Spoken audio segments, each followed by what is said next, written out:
Ho ampitombona ao aminareo anyariavana ny fahasoavana sy ny fiadanana avy amin'ilay Andriamanitra ray sy Jesosy Kristy tompontsika. Amen.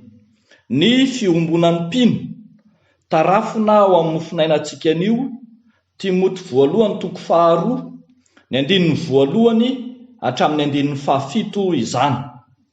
Timoty 1:2, 1 hatramin'ny 7 manasongadina ny hoe ny fiombonan'ny mpino.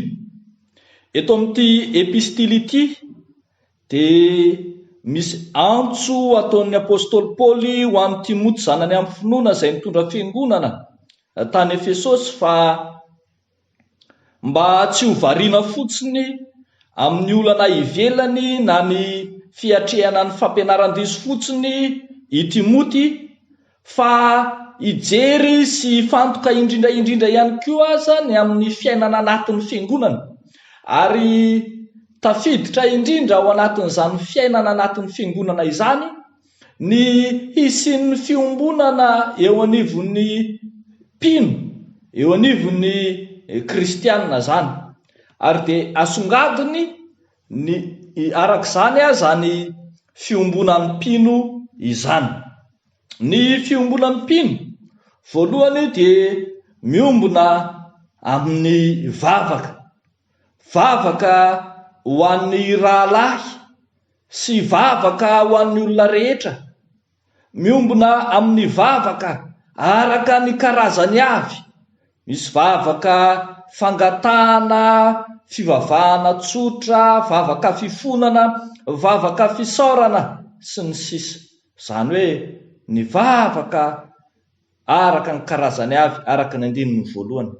Fa vavaka ihany koa izay ambara eto fa mampitohy ny fiainam-pifankatiavan'ny mino, ary vavaka ahafahan'ny mino miombona amin'ny olana izay miseho eo aminy, amin'ireo zavatra maharary azy, amin'ny toe-javatra rehetra mitranga eo amin'ny fiainany.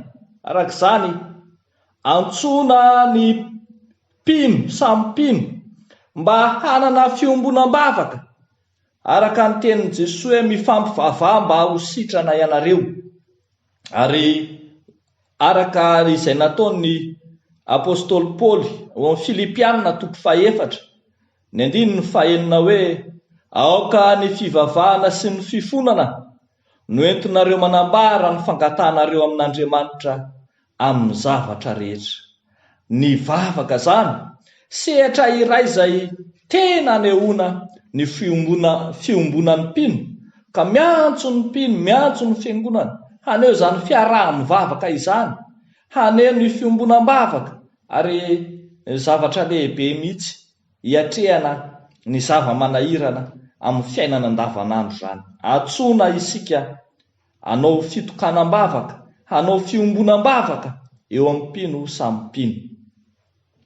Fa ny zavatra faharoa izay ambaran'ilay hoe fiombonan'ny mpino ihany koa dia hoe miombona amin'ny asa-pahasoavana. Ao amin'io asa-pahasoavana io no iorenan'ny famonjena.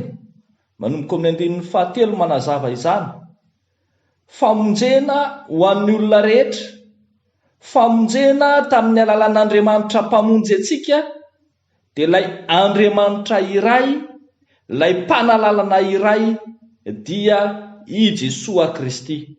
Ao amin'io Jesosy Kristy io no iombonan'ny mpino rehetra mandray ny famonjena. Io Jesosy Kristy io no efa nanolotra ny tenany, nanolotra ny ainy ho avitra ho an'ny olona rehetra. Io Jesosy Kristy io no nisolo vaika ny akalany ho an'ny olona rehetra, koa ao aminy no iombonan'ny mpino andraisana izany fahasoavana sy ny famonjena lehibe izany. Ry havako malala, ny tena maneho ny fiombonan'ny mpino dia ny fiombonany amin'ny famonjena, ny fiombonany amin'ny Kristy, ny fiombonany amin'Andriamanitra tokana. Zany no anehoana fa iray ny mpino.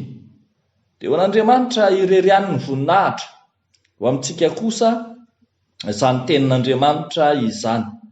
Amen. Ivavaka isika. misaotra sy mideranao izay Andriamanitro fa nasehonao ny torolalana sy anatra lehibe ho anay, ny ahafahanay maneho fiombonana mandrakariva amin'ny fiainan'ny fiangonana, amin'ny mahampino anay tsiraray avy. Misaotra anao izay Tompo fa ampianarinao izahay hihevitra mandrakariva izay iombonana izay mahatena iray ao aminao Kristy. Indro ary apetrakay ampelantananao ny fiombonan'ny fiangonana, ny fiombonan'ny kristianina samy kristianina, ny asa fanompoana mba aneho ny maha-iray ny fiangonana mandrakariva.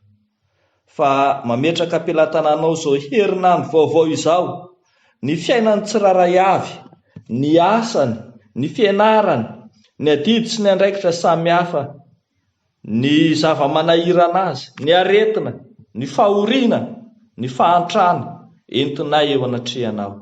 Amin'ny anaran'i Jesosy Kristy Tomponay, no anaovanay sy angatahanay izany vavaka izany. Amen.